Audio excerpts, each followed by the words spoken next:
After my surgery complications, I texted, "Please, I just need someone to sit with the kids." Hours later, my sister flooded the chat with photos from a winery tour. Nobody came. 3 weeks later, still on pain meds in my hospital bed, I woke up to 68 missed calls and a Venmo request from my mom, $2,600 urgently.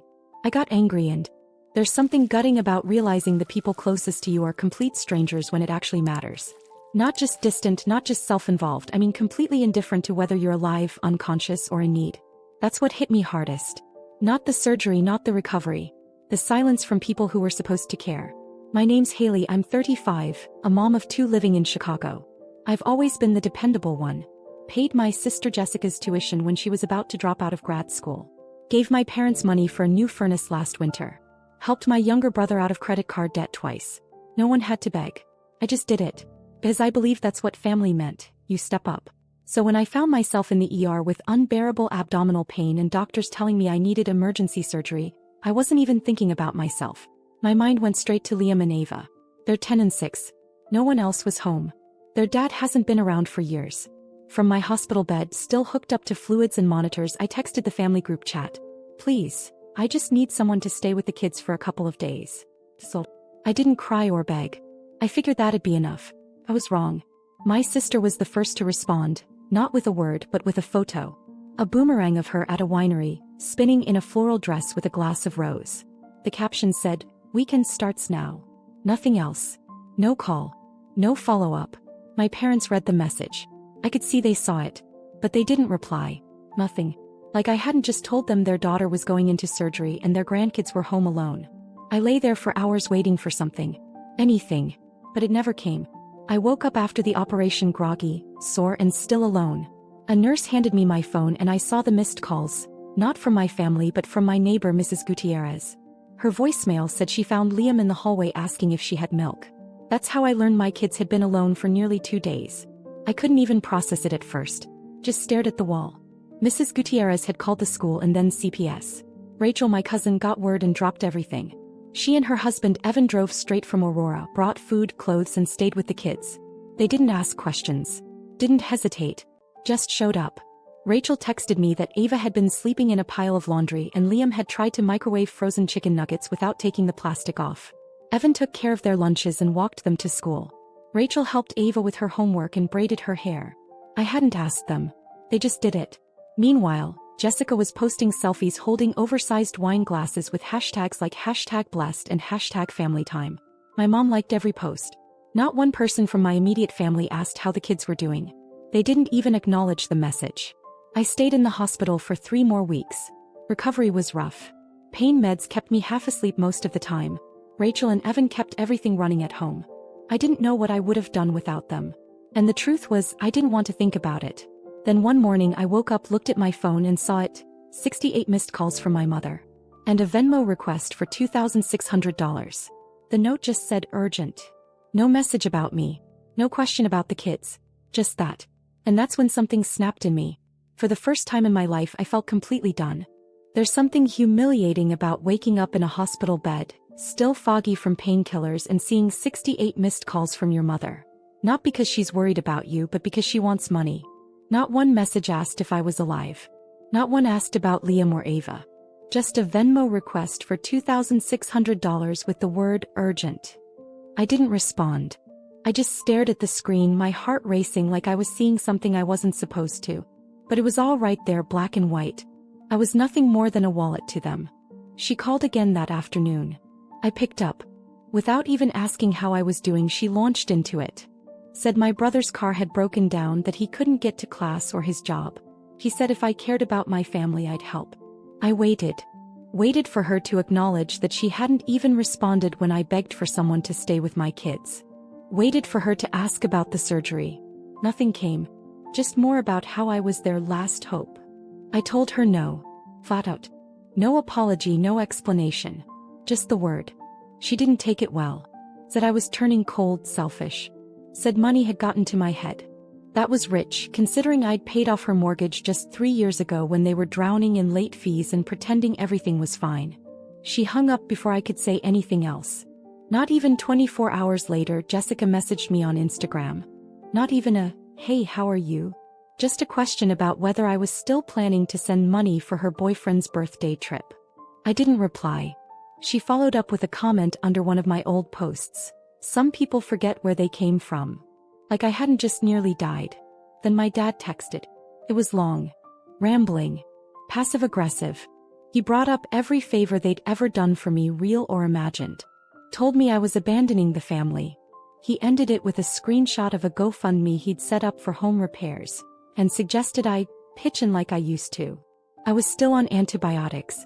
My incision was still healing. And I was fielding guilt trips like it was my full-time job. The only person who seemed to get it was Rachel. I called her later that night. I didn't even need to explain everything. She already knew. She told me Evan had taken time off work to stay with the kids and was helping Liam catch up on homework. Ava had stopped having nightmares once she realized they weren't going anywhere. I told Rachel about the calls, the money, the pressure. And all she said was, maybe it's time they learn what life looks like without you carrying them. That sentence hit me hard. Because I knew she was right. When I finally got home from the hospital, the house was cleaner than I'd left it. The kids were calm. For the first time in a long time I felt like someone had my back. But I also knew I had work to do. Over the years, my name had ended up on just about everything. Family phone plans, joint savings accounts, a backup credit card my sister had somehow never stopped using. I'd been the one paying the insurance on my parents' house. The storage unit with all their junk was in my name. They were all so used to the flow of money that they didn't even pretend to be grateful anymore. They treated it like a given. I started unraveling it all. First, I pulled out of the shared savings account. Then I canceled the card Jessica used for emergencies that somehow kept being charged for Sephora orders. I called the utility company and transferred the bills for my parents' house back into their names. I stopped paying my brother's tuition, told him flat out that it was time he figured things out on his own. And I didn't make a speech. I didn't explain. I just cut the cords one by one. The reaction was immediate. Jessica posted one of those vague, bitter quotes on Facebook. Something about betrayal and the pain of being used. My mom sent a mass text to the family chat, making it sound like I was punishing them for not jumping fast enough. My dad sent another guilt-laced message and linked the GoFundMe again like I'd missed it the first time. But this time none of it worked. I didn't cave. I didn't respond. I wasn't just protecting my bank account. I was protecting my kids, myself, my sanity. And without me holding it all together, cracks started showing, fast. I didn't expect them to fall apart so quickly. It had only been a week since I cut off the accounts. No more tuition payments, no backup credit card, no utility bills covered. I figured they'd try to regroup quietly. Instead they imploded, publicly. Jessica was the first to go loud. She posted a long dramatic caption under a photo of her crying on her bathroom floor, holding a glass of wine. The caption said something like, "Some wounds cut deepest when they come from people who are supposed to love you. Family isn't always blood." Comments poured in. Friends I hadn't seen in years tagged me and messaged me asking what was going on. I didn't say a word. I watched her feed spiral. A weird mix of emotional breakdowns and brand partnerships. One day she's crying about betrayal, the next she's doing a sponsored post for some teeth whitening kit. It was all performative. And it was working. People were buying it. My mom went a different route. She started calling relatives, cousins, aunts, people we only saw at weddings, telling them I had abandoned the family. That I let the kids go hungry to teach us a lesson. That I was hoarding money I didn't even need. She painted this image of me as some cold-hearted, bitter person trying to punish everyone for not coming when I had a small procedure. Rachel heard all of it first. People started calling her confused. One of our aunts reached out and said she was worried about me. That she'd heard I was unstable. That I'd cut off the whole family in a fit of rage. I didn't even try to correct it. I just told Rachel, let them talk. I was done managing other people's comfort. But then things escalated. Jessica's boyfriend, the one I never liked, the one who once asked me if I could spot him $800 for a business investment, showed up at my house, unannounced. He stood at my front door with some printed paper in his hand and started saying he was there to collect on past commitments. I told him if he didn't leave I was calling the police. He smirked, told me my sister was going to make this right, and walked off. I texted Jessica immediately. She didn't deny it. She just said, "I warned you there'd be consequences." That same night my mom sent another Venmo request. This one for $1,100, labeled, "Urgent medication for Dad."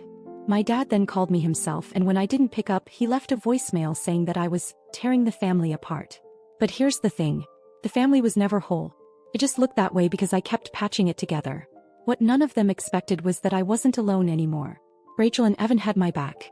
Mrs. Gutierrez had filed a formal complaint with CPS about how my kids had been left without care, and they'd contacted me to follow up. Not because I was in trouble, but because she'd made it clear the issue had been neglect by my family. CPS closed the matter within a few days after confirming everything was stable. But it left a paper trail. And I kept all the receipts, screenshots, messages, voicemails, photos. Even the old group chat where they ignored me while I begged for someone to stay with Liam and Ava. It all built up slowly, one event after another, and I knew the time was coming to stop staying quiet. I used to think that if I just stayed quiet long enough, things would settle. That if I ignored the noise, the guilt-tripping, the whispered blame, it would burn out on its own. But then Liam's school called. It was his counselor. She said they were a little concerned after an in-class assignment. The kids had been asked to draw their families. Liam's drawing showed Rachel, Evan, Ava, and himself. No one else. Not even me. When asked where I was in the picture, he just said, "Mom was sick. Rachel and Evan took care of us." I sat there holding the phone, unable to move. My son hadn't drawn his grandparents, his aunt, or his uncle. The people who claimed to love him the most weren't even in the picture. And I understood why. They hadn't been there when it counted. Then the counselor said something else. There had been anonymous phone calls to the school, complaints that my children had been left alone, that I was an unfit parent, that someone needed to look into it. She told me the number was private, but the school had traced its origin to a Florida area code. My parents' Florida condo. That was the last thread. I didn't even hesitate. That night I wrote everything down, a full detailed post. I didn't use names. I didn't have to. I laid out the dates, the surgery, the ignored messages, the missed calls, the Venmo request, the pressure, the smear campaign. I attached screenshots of texts, the group chat where they read my plea and stayed silent, the request for $2,600 while I was on pain meds in a hospital bed. I posted it on Facebook where every aunt, cousin, in-law, church friend, and high school classmate could see it. And it exploded. The comments started within minutes. At first it was people saying they were sorry. Then the truth started coming out. Extended family, old friends, neighbors, people I barely remembered started messaging me with their own stories. Things I had no idea about. One woman, an old babysitter from when I was 12, said she once caught my mom threatening to cut off contact with Rachel's family unless they started pulling their weight. Another cousin told me he had been pressured into co-signing a loan for my brother years ago and was still paying it off. But what really flipped everything upside down was a message I got late that night. It was from Jessica's ex, a guy she dated back in grad school. We'd met once, briefly years ago. He told me that what I was going through wasn't new, not even for Jessica. He said that when they were still together, Jessica had faked a medical emergency, told her professors and friends that her appendix had burst, raised over $4,000 through a GoFundMe. She never had surgery. She spent the money on a Cancun vacation. He had proof. Emails, screenshots, even the plane tickets. She told everyone she was recovering quietly at a friend's house while she was actually drinking cocktails on the beach. I couldn't believe it. But at the same time I could. It tracked. He offered to send me everything. Not for revenge. He said he didn't want to be part of the lie anymore. And then, the unexpected twist that I never saw coming. I got a call from my grandmother. My mom's mom. We hadn't spoken in over a year. She's 83 and usually stays out of the family mess. But she told me she saw the post. Her voice shook when she said she'd always known something was wrong, that she'd seen how my mother treated me, but she kept quiet because no one listened when I tried to warn them. Then she apologized. That stopped me. Because in all the years I'd been shamed, used, or manipulated, no one in that generation had ever once said the words, "I'm sorry." Before we hung up, she said something I'll never forget. "You didn't destroy the family, Haley. You just stopped letting them destroy you." And it stuck. Because for the first time in years I felt like I wasn't the crazy one. I wasn't ungrateful. I wasn't cold. I had just finally said no, and it was loud enough that other people started seeing clearly too. By the next morning my post had made the rounds. Jessica deleted her Instagram. My mom posted some cryptic quote about betrayal and forgiveness. My dad tried to act like he didn't see any of it. But it was already out. And what followed next was the one thing they weren't ready for. Accountability. I didn't expect everything to unravel so fast after the post went viral within our small circle. I thought maybe it would stir some tension, a few awkward phone calls, and then fizzle out. But something shifted. The silence turned into consequence, and not for me. The first real blow came to Jessica. Her little side hustle, selling affiliate links and working with local brands on social media, took a nosedive. A boutique skincare brand she partnered with reached out to me privately and asked if the story in the post was about her. I didn't answer directly. I just sent them this screenshot of her winery selfie that she posted the day I went into surgery, right underneath the message where I'd asked for help with the kids. They cut ties with her by the end of the week. Her response was a flurry of stories about online bullying and people trying to sabotage her business. But there were no names. She couldn't name me without confirming what everyone already suspected. Then came my mother. She'd always been the quiet puppeteer. The one behind the curtain keeping the family image polished while pulling every string. But it turns out she wasn't as invisible as she thought. Two of her old friends, women she'd known since church days, commented under my post publicly asking if what I said was true. I didn't answer. But Rachel did. She replied with just 2 sentences. Every word is true. We have the receipts. After that, my mom tried damage control. Called my grandmother. Called Rachel. Called me 5 times in one night, leaving a voicemail every time, each one more unhinged than the last. The 5th one ended with her saying I had burned every bridge and couldn't be part of this family anymore unless I fixed what I'd broken. I played that last voicemail on speaker while sitting in the living room with Rachel, Evan, and the kids. Nobody said a word. It didn't need commentary. But the most unexpected fallout came from an email I got a few days later. It was from a lawyer. At first, I panicked, wondered if my family was trying to sue me or silence me. But it wasn't that at all. It was a warning. Years ago, my parents had opened a shared account with me when I helped them manage a property they were renting out. I'd forgotten all about it. Turns out my name was still on it, and they'd recently tried to move funds from it without my consent. The account had triggered a flag because the signature didn't match. The lawyer, who handled the property's legal paperwork back in the day, was letting me know I might want to look into it. When I did, I found they tried to access nearly $8,000. Money I didn't even realize was still in the account. They hadn't just tried to manipulate me emotionally. They were still trying to drain me financially behind my back. I froze for a moment. Then I went cold. I transferred the funds into a trust, one that only my kids could touch in the future. Then I filed a report. Not to start a lawsuit but to protect myself. I closed every old financial tie that still connected me to them. And just like that, the bridge burned completely. But this time I wasn't sad. I wasn't panicked. I was free. My cousin texted me that night. They thought they were untouchable. They forgot you were the one holding everything up. And she was right. Without me, they weren't just exposed. They were unraveling. Jessica had no sponsor money. My parents were struggling to keep up with bills. My brother even reached out to Evan, not me, asking if he could help him get a job. But I wasn't looking for revenge. I wasn't even happy about it. I just watched it all fall, finally understanding something I should have learned years ago. Sometimes karma doesn't come like a firestorm. Sometimes it just looks like someone quietly walking away and taking the whole foundation with them. It took less than 3 months for everything to collapse. Jessica moved out of her apartment and back in with a friend after her last brand deal fell through. She deleted most of her old posts and started a new account, pretending nothing had happened. My mom and dad stopped calling altogether after the lawyer sent them a formal cease and desist about accessing the account they no longer had rights to. My brother never reached out to me directly again. Evan told me he ended up taking a job in another state far away from all the mess. The messages, the threats, the guilt, it all stopped. Not because they had a change of heart, but because they ran out of access. Once the resources dried up, so did their interest. And I didn't miss them. What surprised me most was how quiet life became. No constant requests. No last-minute money emergencies. No manipulation hidden behind family obligations. Just real peace. Rachel and Evan stayed close. So did my grandmother. We started having dinner together every Sunday, just the 4 of us and the kids. Liam started drawing me in his family pictures again. Ava told me she liked how our house felt safe now. That word hit harder than any apology I never got. I enrolled in a business course online. Something I'd put off for years because I was always too busy fixing everyone else's life. I started saving money for the first time in over a decade. And I used part of what was left from that property account to open savings accounts for Liam and Ava. One evening, I took them both out for ice cream and told them something I wish someone had told me when I was younger. You are never responsible for someone else's bad choices. Not even if they're family. They nodded like they didn't fully get it yet. But they would. I didn't speak badly about their grandparents or aunt. I just stopped including them. Quietly, permanently. I blocked the numbers, took down old photos, and created a new group chat with just the people who had shown up. Rachel, Evan, my grandmother, Mrs. Gutierrez. Those 4 became my new circle. My real family. No drama. No expectations. Just mutual care and presence. One day months later I got a letter in the mail.